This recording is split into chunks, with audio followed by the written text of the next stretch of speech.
इस वीडियो में आइए जानते हैं कि स्पेसिफिक ग्रेविटी, जिसे हम हिंदी में आपेक्षिक घनत्व कहते हैं और इसे हम चाहें तो रिलेटिव डेंसिटी भी कह सकते हैं, यह क्या होती है। तो किसी वस्तु का आपेक्षिक घनत्व बराबर होता है उस वस्तु का घनत्व बटा जल का घनत्व। हम जानते हैं कि जल का घनत्व 1000 किलोग्राम प्रति मीटर क्यूब होता है। अब उदाहरण के लिए हम जानते हैं कि सोने का घनत्व 19,300 किलोग्राम प्रति मीटर क्यूब होता है,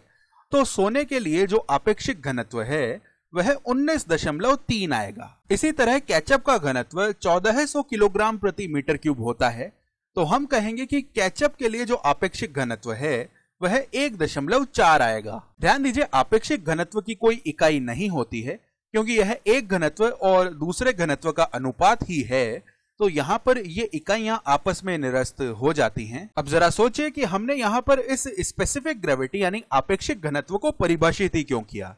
तो देखिए, आपेक्षिक घनत्व हमें बताता है कि वस्तु का कितना अंश पानी के नीचे होता है जब वह वस्तु तैर रही होती है। उदाहरण के लिए मान लीजिए कि हमारे पास यहाँ पर एक लकड़ी का घन है, यानी कि वुडन क्यूब है, और इसका आपेक्षिक घनत्व 0.2 है और यह पानी में इस प्रकार से तैर रहा है। अब क्योंकि इसका आपेक्षिक घनत्व 0.2 है, तो इसका मतलब है कि जब यह लकड़ी का घन इस प्रकार से तैर रहा होगा तो इसका 20% आयतन पानी के नीचे इस प्रकार से डूबा हुआ होगा। अब अगर इस लकड़ी के घन का आपेक्षिक घनत्व 0.6 होता है, तो इसका मतलब यह होगा कि इस लकड़ी के घन का 60% आयतन पानी की सतह के नीचे इस प्रकार से डूबा हुआ होगा। अब हम यह भी जानते हैं कि बर्फ का घनत्व 920 किलोग्राम प्रति मीटर क्यूब होता है, तो अब इसकी वजह से बर्फ का आपेक्षिक घनत्व 0.92 आएगा और इसी की वजह से हम कह सकते हैं कि बर्फ के टुकड़े का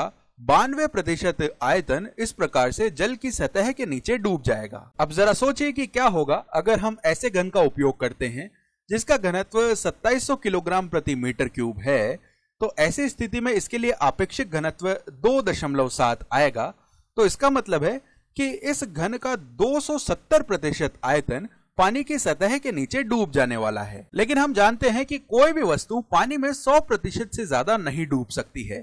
यानी अगर यह वस्तु इस प्रकार से इस पानी में पूरी तरह डूब भी जाती है, तब भी हम यह कहते हैं कि अधिकतम 100% से ज्यादा कोई भी वस्तु जलमग्न नहीं हो सकती है। तो हम कह सकते हैं कि अगर किसी भी वस्तु के लिए आपेक्षिक घनत्व यानी कि स्पेसिफिक ग्रेविटी का मान 1 से अधिक होगा, तो अगर हम उस वस्तु को पानी में मुक्त रूप से छोड़ेंगे तो वह वस्तु पूर्ण रूप से इस पानी में डूब जाएगी, यानी इस वस्तु का 100% आयतन जलमग्न हो जाएगा। अक्सर जब हम आपेक्षिक घनत्व की बात कर रहे होते हैं तो इसे हम किसी वस्तु का घनत्व बट्टा जल के घनत्व के रूप में परिभाषित करते हैं, लेकिन आपेक्षिक घनत्व को हम जल के अलावा किसी अलग द्रव के सापेक्ष भी परिभाषित कर सकते हैं। उदाहरण के लिए अगर हम एक लकड़ी जिसका घनत्व 638 किलोग्राम प्रति मीटर क्यूब है, इसे एक तेल जिसका घनत्व 850 किलोग्राम प्रति मीटर क्यूब है, अगर इस लकड़ी को इस तेल में हम तैराते हैं,